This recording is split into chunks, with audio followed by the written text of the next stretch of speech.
जय हिंद। ये इकोनॉमिक्स का जो सीरीज चल रहा है ये पार्ट 8 है। हम क्या कर रहे हैं कि छोटे-छोटे वीडियो लेकर के आपके सामने आ रहे हैं प्रीवियस ईयर क्वेश्चन का। इससे आपको काफ़ी ज़्यादा एग्जाम में फ़ायदा देखने को मिलेगा। जो रेगुलरिटी मेंटेन करके रखे हुए होंगे उनको काफ़ी फ़ायदा पहुँच रहा होगा। तो चलिए हम शुरुआत करते हैं और थोड़ा-सा शांत माइंड से रहिए। जितना ज़्यादा शांत रहिएगा उतना ज़्यादा आपके लिए बेटर होगा। झूठ-मूठ के हौच-पौच में बिल्कुल नहीं रहना। क्या बोला गया है कि एनएसडी का पूरा नाम क्या होता है? सबसे पहले ये समझिए कि एनएसडी क्या है? तो ये एनएसडी जो है, एक तरह से आप समझ सकते हैं इसको कि जैसे में आपको इन्वेस्टमेंट कोई करना है, यानी आर्थिक विकास, जिसमें जब इन्वेस्टमेंट करते हैं तो इन्वेस्टमेंट क्यों किया जाता है? विकास डेवलपमेंट के लिए। तो एक प्रकार का ये उपक्रम है, किसके लिए उत्तरदायी होता है? तो ये आर्थिक विकास के लिए ज़िम्मेदार होता है। ठीक है? अच्छा, ये तो समझ गए। अब पूछा गया है क्या कि इसकी पूरा नाम, जैसे में अब ये सब का स्थापना बिल्कुल नहीं पढ़ना है। ऐसा ऐसा नहीं कि हम केवल आकर के यहाँ पे आपको सब चीज़ बताते चलें। माइंड में कितना अट रहा है उस पर डिपेंड करता है। ठीक है? तो इसका पूरा नाम पूछा जा सकता है। एग्ज़ामिनर को भी पता है कि क्या पूछना चाहिए। ठीक है? तो एनएसडी का पूरा नाम जो होता है वो होता है नेशनल, ठीक है, सिक्योरिटीज डिपॉजिट लिमिटेड। तो इस तरह के आप ध्यान रखिएगा। क्या हो गया इसका पूरा नाम? National securities deposit limited. तो ऑप्शन नंबर क्या हो जाएगा इसका? ऑप्शन नंबर 4 हो जाएगा। ठीक है? अगर पीडीएफ लेना है तो टेलीग्राम चैनल पर जाइएगा, सर्च कर लीजिएगा जो चैनल का नाम है। ठीक है? वहाँ से आप इसको पीडीएफ ज्वाइन कर ले सकते हैं।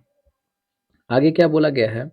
यानी हस्तांतरण मूल्य, यानी ट्रांसफर प्राइस की बात बात किया जा रहा है। तो देखिएगा ये क्वेश्चन काफ़ी ज़्यादा बढ़िया है। जब कंसेप्ट क्लियर होंगे तब आपको समझ में आ जाएगा। जैसे में पहले थोड़ा-सा इसको बेसिक चीज़ बताना चाहते हैं कि जैसे में टैक्स कैसे, कोई कंपनी है, मान लें कि कोई कंपनी है, ठीक है? कोई कंपनी है, वो क्या करती है, ₹100 का उसका टर्नओवर है, ठीक है? यानी बहुत छोटा कंपनी है। मान लें कि क्या है, ये कंपनी है ₹100 का टर्नओवर करती है। और ₹100 का जब टर्नओवर करती है, तब उसको टैक्स किस हिसाब से दिया जाएगा? आखिर सरकार इस पर टैक्स कैसे लेती है? तो मान लिए कि ₹30 वो खर्च करती है। ₹100 जो टर्नओवर है उसका, ठीक है? ₹30 वो क्या करती है, खर्च करती है, मान लीजिए। तो वो ₹30 में हो सकता है वो अपने कर्मचारियों को सैलरी दे, हो सकता है कि वो मशीन खरीदे, हो सकता है कि बहुत सारे कच्चे माल खरीदे। ₹30 में ये सब काम करेगा, ठीक है? चलिए, अब इसको घटा देंगे तो कितना आ गया? ₹70। अब ये ₹70 पर इसको क्या लगेगा? टैक्स लगेगा। ये टैक्सेशन रेट किस पर लगेगा? यही ₹70 पर लगेगा। समझ गए? अगर ये बढ़ जाएगा, जहाँ पे हम देखिए बार-बार लिख रहे हैं, अगर ये बढ़ेगा तो टैक्स आपको क्या कम देना पड़ेगा कि ज़्यादा हो जाएगा? तो कहिए कि टैक्स आपको तो कम हो जाएगा। समझ रहे हैं, ठीक है? अब आप देखिएगा आपको समझ में आ जाएगा बहुत अच्छे तरीके से। जैसे में अब मान के चलिए कि ये कोई कंपनी है, ठीक है?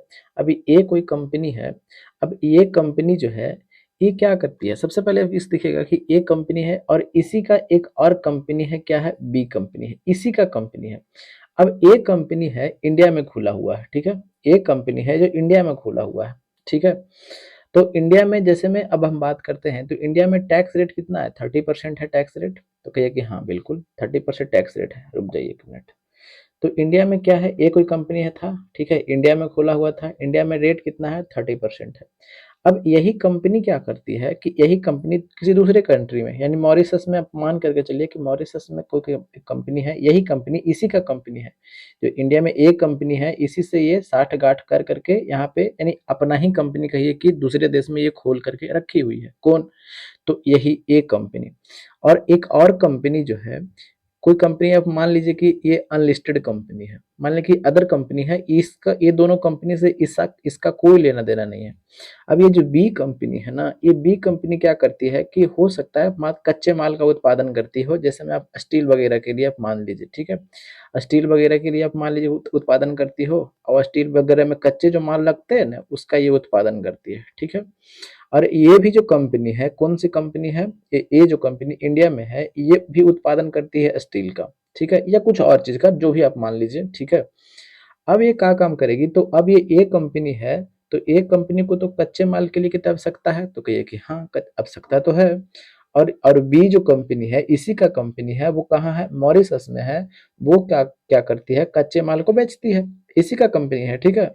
अब मान करके चलिए कि ये बी जो कंपनी है, जो अनलिस्टेड कंपनी है, कोई दूसरा जगह का कंपनी है, इससे इससे कोई लेना देना नहीं है। इसको ये 10 लाख का क्या कर लेती है? मान लेके चलिए कि ये क्या करती है, चलिए ₹10 का, आप छोड़िए, 10 लाख नहीं, ज़्यादा अमाउंट हो जाएगा, आपको भी समझने में दिक्कत होगा। मान करके चलिए कि ये जो है 10 रुपये का क्या करती है, इसको कच्चा माल देती है, ठीक है, 10 रुपये का कच्चा माल देती है, ठीक है, कोई दिक्कत नहीं है। अगर ये कंपनी बी कंपनी भी जो है इसको भी अगर 10 रुपये का देती है, ठीक है, तो जब 10 रुपये का देती है तो देखिएगा अब हम इसका टैक्सेशन रेट निकाल रहे हैं, ठीक, कच्चा माल ये कितने का खरीदी है एक कंपनी, तो कहिए कि 10 रुपये का खरीदी है, तो 100 रुपये मान लीजिए कि टर्न ओवर है और 10 रुपये का कच्चा माल यानी उसको लगा था, बच गया तो जोड़ लीजिए, तो अब घटा लीजिए तो कितना बच गया, 90 रुपया, यानी 90 रुपया पर अब इसको क्या करना पड़ेगा, टैक्स देना पड़ेगा, 90 रुपया पर अब इसको सरकार को टैक्स देना पड़ेगा। अब चीजों को समझिएगा बहुत अच्छे तरीके से, अब इसको मिटा रहे हैं, ठीक है। अब जैसे में क्या होती है, जो बी कंपनी है जो ए कंपनी से ही क्या है 60 गांठ इसका बना हुआ है, अब ये क्या काम करती है कि जैसे में ये अनलिस्टेड जो कंपनी आप देख रहे हैं, यहाँ पे जो आप अनलिस्टेड कंपनी है इसको तो 10 रुपया में देती है, ठीक है, और जो अपना कंपनी है जिसको 60 गांठ में है, जिसमें एक कंपनी इसको कह दिया है कि देखो भाई, एक कंपनी जो है इसको कह दिया है कि सुनो ना, ये जो तुम बी है यानी बी को बोल रहा है कि तुम हमको ज्यादा में मतलब महंगा देना सामान, तो आप देखिए कैसे क्यों कम महंगा ये मंगा रही है कंपनी, अपने कंपनी से ही मंगा रही है लेकिन महंगा मंगा रही है, क्यों क्यों जैसे में ये कच्चा माल जो कच्चा माल दिया उसका मूल्य 10 रुपया था, लेकिन अब इसको जो दे रहा है अपना कंपनी को उसका मूल्य मान करके चलिए कि ये 30 रुपया 30 रुपया कह रहा है, ठीक है, तो क्यों ऐसा कर रही है, तो अभी देखिएगा, अब 100 रुपये टर्न ओवर मान करके चले थे तो कहिए कि हाँ, अब 30 रुपया कच्चा माल में ये क्या किया, खत्म कर लिया, ठीक है, तो अब जो बचा, तो अब ये बचा कितना, 70 रुपया, 70 रुपया बचा कि नहीं बचा, अब इसको जो इंटरेस्ट देना पड़ेगा 70 रुपया पर देना पड़ेगा, और पहले जो इंटरेस्ट दे रहा था, पहले 90 रुपया पर दे रहा था, जब 10 रुपया में एक बी कंपनी ए को दे रही थी तब, तो अब समझ जाइए कि टैक्स कौन बचा रहा है, क्योंकि ये भी कंपनी एक ही आदमी का है और बी भी कंपनी एक ही आदमी का है, ठीक है, ए भी कंपनी ए और बी भी कंपनी दोनों एक ही आदमी का है, तो समझिए कि इसमें क्या हो रहा है, टैक्स को बचाया जा रहा है, यानी मूल हस्तांतरण में क्या होता है, टैक्स बचाया जाता है, यानी कंपनी क्या कर रही है, टैक्स बचा रही है, समझ में आ गया, इसी को बोलते हैं मूल्य हस्तांतरण, समझ में आ गया, कोई दिक्कत, ये थोड़ा सा ये सब कंसेप्चुअल क्वेश्चन है, तो थोड़ा सा इसे बढ़िया से आपको समझना पड़ेगा। अब इस समझ में आ गया तो इसका आंसर कौन सा हो जाएगा, देखिएगा मिलाते हैं, ऑप्शन पे चलते हैं, समान दबाव के मूल्य निर्धारण, काहे को ऐसा बात कर रहा है भाई, सरकार के बजट से, क्या बजट से कोई लेना देना है, कर एवं लेखांकन से, यस बिल्कुल है, इसका आंसर कौन सा हो जाएगा, ऑप्शन नंबर सी, ठीक है, समझ में आया, चलिए आगे क्या बोला गया है कि निम्नलिखित में से कौन सा कथन पेटेंट के संदर्भ में सही नहीं है, अब पहले पेटेंट को हम समझ लेते हैं कि पेटेंट क्या होता है, ठीक है, पेटेंट की अगर बात हम करते हैं, तो जैसे में आप मान करके चलिए कि आपने कोई ऐसा दवा बनाया, ठीक है, जो कैंसर का, आप मान मान करके चलिए कि आपने एक दवा का आविष्कार किया, ठीक है, खोज किया जो कैंसर को खत्म कर देता है, ठीक है, आपने खोज किया, अब जब आपने खोज किया तो आपको भी उसको फायदा मिलना चाहिए, सिक्योरिटी मिलना चाहिए, पैसा, क्योंकि आपने बहुत सारा पूरा जीवन लगा दिया कैंसर के दवा को खोज में, तो आपको तो पैसा कमाने का अधिकार होना चाहिए ना, तो कही जाए कि हाँ बिल्कुल, तो इसके लिए क्या होता है ना है कि उसको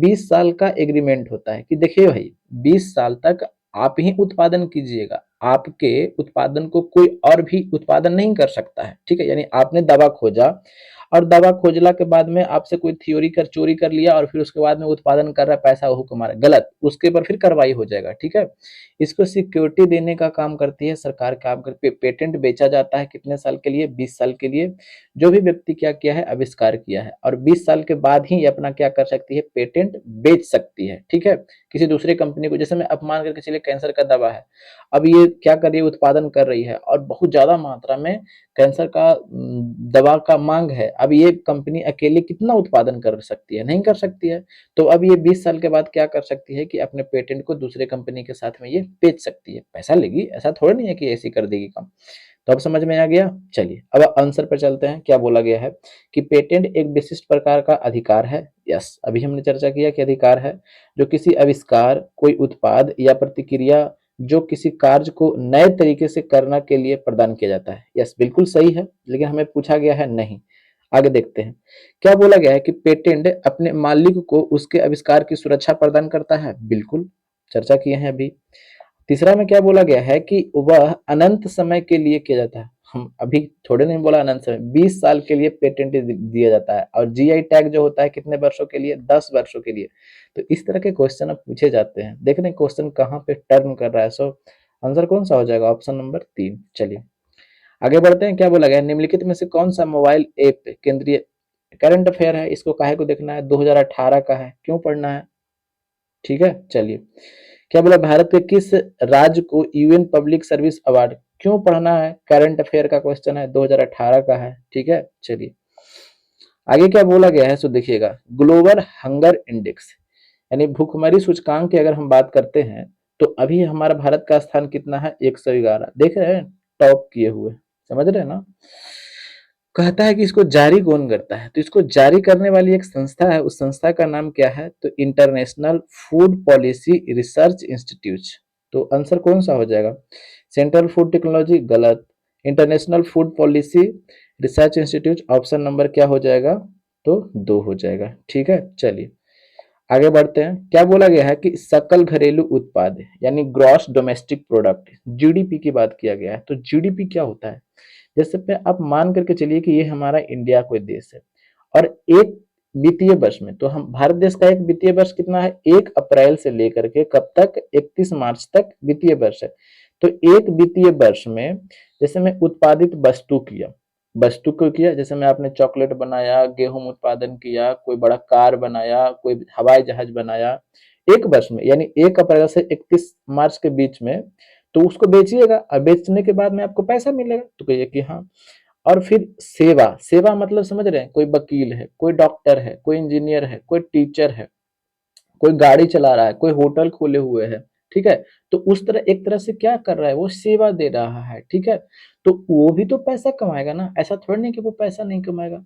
तो दोनों उत्पादित सेवा और वस्तुओं के अंतिम मूल्य यानी अंतिम, ठीक है ना, ऐसा नहीं है कि पहले स्टार्टिंग में अंतिम मूल्य, तो अंतिम मूल्य से जो आय होती है ना, उसी को हम लोग क्या बोलते हैं, जीडीपी, सकल घरेलू उत्पाद। समझ में आ गया। चलिए अब हम ऑप्शन पे चलते हैं। क्या बोला गया है कि किसी अर्थव्यवस्था में एक वर्ष में उत्पादित अंतिम वस्तुओं एवं सेवाएं, देखिएगा अंतिम यहाँ पे चर्चा किया है, बिल्कुल सही है, लेकिन हम और भी ऑप्शन पे हम देख लेते हैं। किसी अर्थव्यवस्था में एक वर्ष में उत्पादित वस्तु एवं सेवाएं, नहीं अंतिम रूप से, ठीक है ना। तो इसका आंसर ये तो गलत हो गया। चलिए किसी अर्थव्यवस्था में एक वर्ष में उत्पादित अंतिम सेवाएं, खाली सेवाएं थोड़े नहीं है, वस्तु कहाँ गया, किसी अर्थव्यवस्था में एक वर्ष में उत्पादित वस्तुएं, खाली वस्तु थोड़े नहीं होगा, सेवा कहाँ गया, ठीक है। आंसर कौन सा हो जाएगा, ऑप्शन नंबर 1 हो जाएगा। समझ में आ गया। आगे बढ़ते हैं। क्या बोला गया है कि निम्नलिखित में से कौन सी मुद्राएं एसडीआर है, देखो पहले एसडीआर के बारे में समझ जाते हैं। यानी एसडीआर स्पेशल ड्राइंग राइट, ये जो है ना, ये जैसे में ये कौन जारी, ये किसके है, ये आईएमएफ का है, ये आईएमएफ कहता है ना, ये IMF, IMF international monitoring fund की बात करते हैं। तो ये पता है क्या कहता है, ये कहता है ना कि ये जो एसडीआर जो है, ये एसडीआर इंटरनेशनल क्या है, करेंसी है, इंटरनेशनल करेंसी है। तो नहीं समझ में आया, अभी हम समझाते हैं ये कहना क्या चाहता है। ये कहने का मतलब ये है ना कि ये इंटरनेशनल यानी वित्तीय समय में ये काम कर देता है, ठीक है। अगर मतलब कि कहने का मतलब है कि कोई वित्तीय संकट आती है तो वहां पे ये क्या करता है, इस तरह के मुद्रा का हम उपयोग कर सकते हैं। तो ये एसडीआर के तहत में कौन कौन से मुद्रा आते हैं वही आपको पूछा गया है, ठीक है। तो पहली बात है तो डॉलर आएगा, तो कहिए कि हाँ डॉलर तो आएगा, तो पहली बात है डॉलर आता है। फिर देखिएगा चीन का जो एक जो मुद्रा है रेनमिनबी, वो आता है, ठीक है, रेनमिनबी। और एक है जापान का मुद्रा, तो जापान का मुद्रा कौन सा है, येन है, तो वो आता है। फिर उसके बाद में आपको ब्रिटेन का जो मुद्रा क्या है, पाउंड है, वो आता है, ठीक है। और क्या आता है, और एक है जो यूरोपीय यूनियन का जो मुद्रा है यूरो, वो आता है, ठीक है। कितने मुद्रा हो गए, तो 5 गो हो गए, 2 3 4 5। यानी एसडीआर में कौन कौन मुद्रा है स्पेशल ड्राइंग राइट में, तो कितने मुद्रा है, डॉलर है, रेनमिनबी है, येन है, पाउंड है, यूरो है, 5 गो मुद्रा है। ऑप्शन पर देखते हैं तो क्या हो गया, A B C D, A B C D, तो ई कहाँ गया, पांचों के पांचों ना है, खत्म हो गया, ये भी खत्म हो गया। अब उपयुक्त सभी दिए हुए है ये, तो ऑप्शन नंबर क्या मारते हैं, 4 मारते हैं। चलिए क्या बोला गया है कि धारणीय विकास की संकल्पना, देखिएगा धारणीय विकास क्या होता है, हिंदी टर्म है, जब ऐसा लगे ना तब आप अंग्रेजी भी पढ़ लिया कीजिए। सस्टेनेबल डेवलपमेंट बोला जाएगा तब आपको कैच कर लीजिएगा, ठीक है। सस्टेनेबल डेवलपमेंट क्या कहता है? सस्टेनेबल डेवलपमेंट की अगर हम बात करते हैं तो सस्टेनेबल डेवलपमेंट में क्या होता है कि जैसे में आज जो हम लोग किसी जो चीज है उसका उपभोग करें, जैसे में कोयले का उपभोग करें, पेट्रोलियम पदार्थ का उपभोग कर रहे हैं, लिक्विड जो है, तो ऐसा नहीं कि हम इतना दोहन ना कर लें कि हमारे जो आने वाली पीढ़ियां हैं, ठीक है, वो पीढ़ियों को ना मिल पाए। यानी हम उस तरह का दोहन करें जिससे हम भी दोहन कर सके और हमारे आने वाली पीढ़ियां जो है उसको भी क्या हो सके, लाभ हो सके, ठीक है। यानी कहने का मतलब ये है कि सस्टेनेबल डेवलपमेंट इस बात को बताता है कि जो हमारे जो प्राकृतिक के जो संसाधन है उस प्राकृतिक संसाधन का अच्छे तरीके से उपयोग करें, जिससे इतना भी दोहन ना कर ले कि हमारे पीढ़ियां को भी ना मिल पाए। ठीक है, समझ में आ गया? चलिए, यह तो दिक्कत नहीं है। अब उपभोग स्तर गलत, क्या बोला गया है? निशेषनीय स्रोत गलत, सामाजिक साम्य गलत। देखिए, अंतर पौधीय साम्य यानी अभी अभी हमने चर्चा किया कि जैसे में अभी हम जो उत्पादन कर रहे हैं और यहाँ किससे, ये हमारे आने वाली पीढ़ियां हैं उससे, दोनों में अंतर की बात की जाए, इतना भी ना हम उत्पादन कर लें कि हमारे आने वाली पीढ़ियां जो है ना उपभोग कर सके, उसे प्रॉब्लम देखना पड़ सके। समझ में आ गया? आंसर कौन सा हो जाएगा? Option number 4। आगे क्या बोला गया है? Blue chip company. देखिएगा, ब्लू चिप कंपनी पहले समझिए कि ब्लू चिप कंपनी क्या होती है, पहले समझ जाइए, उसके बाद आप क्वेश्चन बनाइएगा। ब्लू चिप कंपनी की अगर हम बात करते हैं तो देखिएगा, ये कंपनी जो है ना, इस तरह की कंपनी के पहले इस कंपनी को हिस्ट्री देखा जाता है। क्या देखा जाता है भाई? कि हिस्ट्री, इसका हिस्ट्री देखा जाता है कि ये क्या परफॉर्मेंस करती है कि नहीं कर रही है, इसका बैकग्राउंड कैसा है, अच्छा है या नहीं का है, ठीक है। फिर उसके बाद में ये क्या होती है, इन्वेस्टमेंट जब करते हैं तो ये इन्वेस्टमेंट के बाद में रिटर्न अच्छा खासा दे देती है, इसमें पैसे डूबने की संभावना काफी कम होती है। ये ग्रो करती है, ये कंपनी जो होती है ग्रो करती है। अगर मान लीजिए कि कोई वित्तीय संकट आ जाता है तो उसमें इस कंपनी को उतना ज्यादा नुकसान नहीं होता है। अगर नुकसान हुआ भी है तो ये फिर से क्या कर लेती है, उसे प्राप्त कर लेती है, यानी अचीव कर लेती है। उस तरह की कंपनी होती है ब्लू चिप कंपनी, उसको बोलते हैं। ठीक है, समझ में आ गया? उस तरह की कंपनी को क्या बोलते हैं? ब्लू चिप कंपनी बोलते हैं। तो अब चलिए ऑप्शन पर चलते हैं, देखते हैं क्या बोला गया है कि ऐसी कंपनी जो मत्स्य उद्योग से जुड़ी है। मत्स्य उद्योग से नहीं, बिल्कुल गलत है। ठीक है, आगे क्या बोला गया है कि ब्लू चिप कंपनी आर्थिक रूप से बहुत मजबूत होती है। हाँ बिल्कुल, अभी हमने चर्चा किया।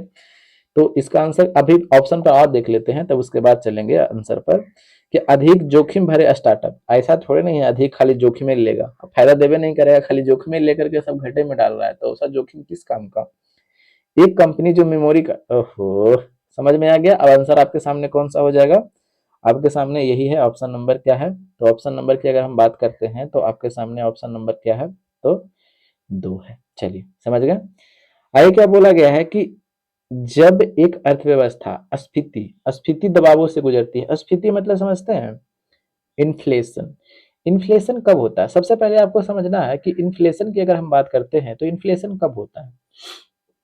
जैसे में आप मान करके चलिए कि आपके पास में एक गुड़िया है, ठीक है, एक छोटी सी गुड़िया है। अब ये गुड़िया जो है, ये पहले आपको मिलता था 10 रुपया में, ठीक है, लेकिन अभी जो गुड़िया मिल रही है, अभी वो गुड़िया मिल रहा है, वो गुड़िया आपको मिल रहा है 20 रुपये में। तो आप बोलिए कि इन्फ्लेशन हुआ कि नहीं हुआ? तो कहिए कि हाँ इन्फ्लेशन हुआ। क्योंकि अब इन्फ्लेशन में किसका दाम बढ़ा, यानी वस्तु का मूल्य बढ़ गया है। वस्तु का मूल्य क्या हो चुका है? पहले यही मूल्य आपको 10 रुपया में मिलता था, यही गुड़िया, लेकिन आज जो यही गुड़िया आपको कितना में मिल रहा है? तो कहिए कि 20 रुपया में। तो किसका वैल्यू घटा? तो कहिए कि रुपये का तो वैल्यू घट गया भैया, लेकिन आपको ये गुड़िया जो वस्तु है उसका वैल्यू बढ़ गया। ठीक है, चलिए ये तो समझ में आ गया कि रुपये का वैल्यू यहाँ पे गिर गया। लेकिन अभी हम बताते हैं कि इन्फ्लेशन होता क्या है, सो समझिएगा। जैसे में कहने का मतलब है कि इन्फ्लेशन में आपको क्या होगा ना कि उत्पादन तो है, लेकिन वो उत्पादन जो है यानी वस्तु जो है कम मात्रा में है। ठीक है, अभी हम समझाते हैं। और लोगों के पास में पैसा खूब है। ठीक है, समझिएगा बढ़िया से। आप जैसे में अब हम समझाते हैं। अगर बाय द वे मान करके चलिए कि मोदी जी जो 15 लाख का वादा किए थे वो सबको दे देते हैं, ठीक है, और जब सबको दे देते हैं तो सबके पास में 15 लाख रुपया आ गया। रिक्शा वाला के पास में भी 15 रुपया, गेहूं खेती कर रहा है उसके पास में भी 15 रुपया, सभी के पास में 15-15, किसान के पास में भी, अमीर सबके पास में 15-15 लाख रुपया आ गया। अब 15 लाख रुपया आ गया तो किसान के भी अकाउंट में आ गया 15 लाख रुपया। अब किसान का काम क्या था, तो उत्पादन करना, चावल का उत्पादन करना। अब 15 लाख रुपया आ गया। अब वो कह रहा है कि अब हम 15 लाख रुपया के मालिक हो गए हैं, अब हम क्यों हम चावल उत्पादन करेंगे, अब इस हम काम छोड़ देते हैं। तो अब बताइए कि प्रोडक्शन क्या हो गया, घट गया। अब जो किराना दुकान वाला था वो कह रहा कि अब हम किराना दुकान काहे चलाएंगे, कल 1 रुपया 2 रुपया का हिसाब करेंगे, अब हमको से काम ये सब नहीं होगा। ठीक है, चलिए अब हम ये सब काम 15 लाख रुपया हम कैसे करके खा लेंगे। यानी सब जो व्यक्ति है 15-15 लाख रुपया लेकर के घूम रहा है, ना कोई चावल उत्पादन कर रहा है, ना कोई किराना दुकान चला रहा है। तो अब आप बताइएगा, पैसा तो सभी के पास में आ गया ना, लेकिन चावल का जो उत्पादन हो रहा था वो उत्पादन कम गया। तो उत्पादन कम गया तो सब पैसा लेकर के घूम रहा है कि भैया अब हमको चावल चाहिए, क्योंकि पैसा तो खाएगा नहीं। अब चावल चाहिए तो चावल कुछ ही लोग क्या कर रहे थे, उपजा रहे थे। तो अब ये व्यक्ति का भाव बढ़ जाएगा ना कि अरे भैया आइए आइए आइए, बगल वाले सब बंद कर दिए हैं, तो अब सब पैसा लेकर के आएगा कि देखो भैया मेरे पास 15 लाख रुपया है, हम आपको क्या कर, आप हमको चावल दीजिए। तो ये व्यक्ति जो है आया गया, कहा कि सुनो ना भाई हमको 40 रुपए केजी से आप चावल दे दोगे। तो क्योंकि बाजार में तो चावल पहले से कम था, क्योंकि उत्पादन नहीं हो रहा था। तो अब ये व्यक्ति गया, कहा कि 40 रुपए किलो चावल दे दोगे। तो ये व्यक्ति के पास भी चावल नहीं था, तो ये व्यक्ति कह रहा सुनो ना भाई हम 50 रुपए किलो दे दो ना हमको चावल। ये व्यक्ति कहा कि सुनो ना वो 50 रुपए दे रहा है ना, हमको आप 60 रुपए किलो दे दो, क्योंकि चावल कम है मार्केट में। तो आप समझ रहे हैं कि महंगाई बढ़ रही है कि घट रही है। तो कहे कि भैया ये तो महंगाई बढ़ रही है, यानी बाजार में पैसा ज्यादा है ना जी, सभी के पास में पैसा लेके घूम रहा है। देखिएगा सभी के पास में पैसा लेके घूम रहा है, लेकिन चावल की मात्रा, चावल बाजार में कम है। तो आप तो चावल का तो वैल्यू बढ़ गया ना, पैसा का तो वैल्यू कम गया। यानी बाजार में पैसा ज्यादा है। अब बाजार में पैसा ज्यादा है और तो अब समझ जाइए कि अब इस पे क्या कम करना चाहिए। अब देखिएगा यहाँ तक कंप्लीट हो गया। अब देखिएगा हम करते क्या है, ऑप्शन पर चलते हैं। क्या बोलता है कि यानी बाजार में, अब इतना ध्यान रखिएगा, इन्फ्लेशन में क्या होता है कि बाजार में पैसा ढेर मनी हो गया है, ठीक है, और जो वस्तु है वो कम हो गया। तो ऐसे भी आप समझ सकते हैं। अब क्या कहता है, प्रत्यक्ष करों को बढ़ा देना चाहिए। देखिएगा क्या कहना चाहिए, अब प्रत्यक्ष कर, यानी प्रत्यक्ष कर की बातें कर रहे हैं, तो डायरेक्ट टैक्स इसको बोलते हैं। अब जैसे में पैसा सबके पास में ज्यादा है, सबके पास में 15-15 लाख रुपया है, सबके पास में 15-15 लाख रुपया है। अब सरकार क्या करती है कि टैक्स को बढ़ा देती है। डायरेक्ट टैक्स जो है, जो पहले 30% था, अब कर देती है कि 40% अब लगेगा। तो अब बाजार में जो सब पैसा लेके घूम रहा था 15-15 लाख, अब सबको एकदम सीधा बाजार से निकल जाएगा, भाई अब जमा करो भैया। अब बाजार में पैसा क्या हो जाएगा, कम जाएगा। अब जब बाजार में पैसा कम जाएगा तो अब बताइए उतना बोली लगाएगा, कहेगा कि हम 50 रुपए किलो देंगे, 60 रुपए किलो लेंगे, 70 रुपए किलो लेंगे। तो कहे कि नहीं भैया, एकदम कहेगा कि नहीं नहीं नहीं। अब बाजार में तो इसके पास पैसा रहबे नहीं करेगा, तो बोली कहाँ से लगाएगा कि हम इतना दे रहे हैं, हम उतना दे रहे हैं। ये बाजार तो बढ़ने, महंगाई बढ़ने नहीं देगा, ठीक है, यानी स्फीति को कंट्रोल करके रखेगा। स्फीति को कंट्रोल करेगा ना, यानी अगर प्रत्यक्ष कर को बढ़ा देगा तो समझिए कि स्फीति को कंट्रोल कर देगा। ये तो बिल्कुल सही है। चलिए अब हम दूसरा पर देखते हैं। दूसरा क्या कह रहा है कि ब्याज दर घटा देनी चाहिए, ब्याज दर घटा देनी चाहिए। देखिएगा कैसे, जैसे में अब बैंक है, अब बैंक है, मान लीजिए कि ये पीएनबी बैंक है, ठीक है। अब पहले ये जो देती थी, पहले मान लिया कि ये पैसा लगाती थी, तो पहले लगाती थी 10% के हिसाब से, ठीक है, यानी पैसा पहले लगाती थी 10% के हिसाब से, यानी हमको पास तुम कर्जा लोगे, लोन लोगे तो 10% हम आपको क्या करेंगे, पैसा इंटरेस्ट लेंगे। लेकिन अब ये क्या काम कर रही है कि इंटरेस्ट रेट घटा दी है, ठीक है, यानी अब 5% कर दी है। तो आप खुद बताइएगा कि पहले 10% रहता था और अब 5% कर दिया है। तो आप कहा ना चाहिएगा कि 5-10 लाख रुपया भैया लोन ले लिया जाए, क्योंकि इंटरेस्ट कम पर हमको पे करने पड़ेगा। पहले 5-10% पर पे करते थे और आज हमको 10%, 5% पर पे करना पड़ेगा। तो सब व्यक्ति दौड़े दौड़े जाएगा बैंक में, भैया हमको लोन चाहिए, हमको लोन चाहिए। बाजार में फिर पैसा बढ़ा देगा, बाजार में फिर पैसा बढ़ जाएगा, तब फिर पैसा लेके सब घूमेगा और फिर वैसे ही महंगाई बढ़ा देगा, क्योंकि उत्पादन तो बढ़ ही नहीं रहा, क्योंकि सबके पास पैसा हो जाएगा तो कोई उत्पादन करेगा, तो कोई उत्पादन नहीं करेगा, फिर महंगाई बढ़ा देगा, ठीक है। तो क्या ये सही बात है, ब्याज दर घटा देनी चाहिए? जी नहीं, ब्याज दर बढ़ा देनी चाहिए। इससे बाजार में लोग इंटरेस्ट क्या करेंगे, लोन कम लेंगे। ये तो गलत काम कर रहा है, ठीक है, ये भी गलत काम है। समझ में आ गया। सार्वजनिक व्यय बढ़ा देना चाहिए, सार्वजनिक व्यय मतलब कि पब्लिक जो एक्सपेंडिचर है, तो पब्लिक एक्सपेंडिचर कौन करेगी? सरकार करेगी, गवर्नमेंट करेगी। जब पब्लिक एक्सपेंडिचर करेगी तो बाजार में तो पैसा फिर से आ जाएगा ना। जब बाजार में पैसा फिर से आ जाएगा, तो समझ जाइए कि फिर तो पैसा लोगों के पास में आइए गया। जब फिर से लोग के पास में आ जाएगा तब फिर वही काम करेगा कि बाजार में पैसा तो बढ़ जा रहा है लेकिन उत्पादन कम हो रहा है, तो फिर वो महंगाई को बढ़ा देगा, तो ये भी गलत है।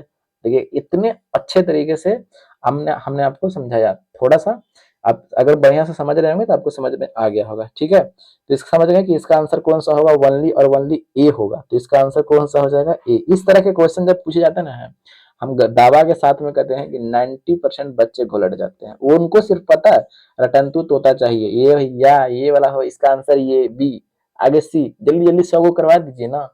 तो भैया सिलेक्शन से काफी दूर हैं आप। हकीकत को जब तक समझिएगा तब तक काफी देर हो चुका होगा। चलिए आगे बढ़ते हैं। क्या बोला गया है कि निम्नलिखित में से किसने विश्व का सबसे लंबा 100 जीबीपीएस तकनीक आधारित अंतर समुद्री प्रणाली आरंभ किया है? तो ये आरंभ करने वाला कौन है? ये अफ्रीका, एशिया और ये कहाँ में? यूरोप में ये आरंभ किया है कौन? रिलायंस कंपनी। ठीक है, तो इसको आप करंट अफेयर के रूप में छोड़ भी सकते हैं, आगे भी बढ़ सकते हैं। क्या बोला गया है कि ऑपरेशन दुर्गा नामक कार्यक्रम करंट अफेयर है, आगे बढ़ते हैं। चलिए क्या बोला गया? निम्नलिखित में से निजी क्षेत्र का बैंक यानी प्राइवेट बैंक कौन है? ठीक है, देखिएगा इंडियन ओवरसीज बैंक की बात करते हैं तो ये है सरकारी उपक्रम का जिसमें हिस्सेदारी सरकार की होती है। ठीक है, यानी पब्लिक सेक्टर का ये बैंक है। विजया बैंक की बात करते हैं तो खैर आप तो इसको तो विलय कर दिया गया। ठीक है, बैंक ऑफ बड़ौदा में, तो इसको विजया बैंक और देना बैंक दोनों को कर दिया गया है, तो ये भी पब्लिक सेक्टर का ही बैंक था। ठीक है, कमर्शियल बैंक की बात करते हैं तो ये भी पब्लिक सेक्टर का ही बैंक है यानी सरकारी है।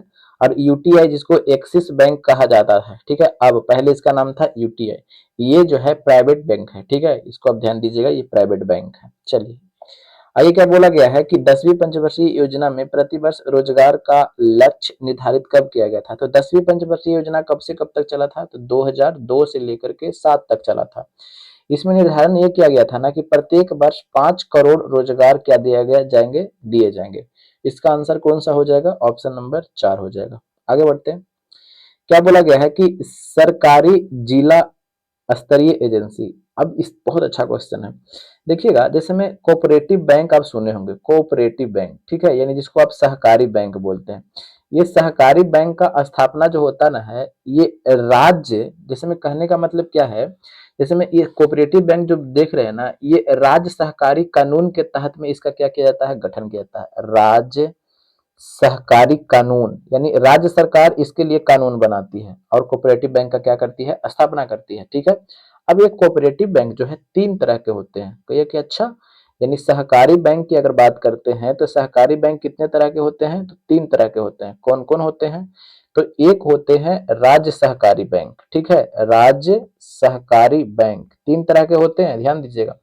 और एक होता है जिला सहकारी बैंक, जिला सहकारी बैंक। और एक जानते हैं क्या होता है? पैक्स, जो आप गांव में स्तर में आप सुने होंगे।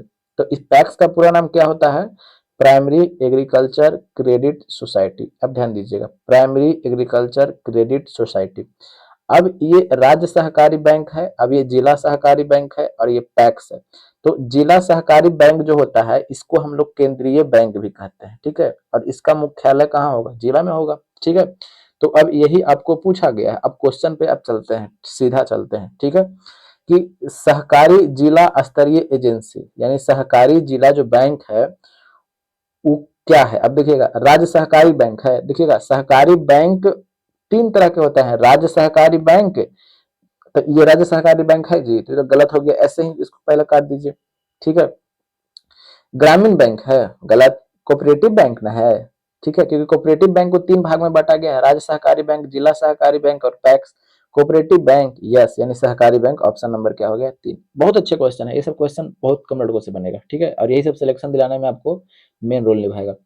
तो यहीं तक वीडियो था। वीडियो आपको अच्छा लगा होगा तो थोड़ा सा सपोर्ट दिखाइएगा, इच्छा हो तो, नहीं है तो कोई बात नहीं है। तो पढ़ते रहिए, हंसते रहिए, मुस्कुराते रहिए और अपनों का खुद का ख्याल रखिए। जय हिंद, जय भारत, वंदे मातरम, इनकलाब जिंदाबाद।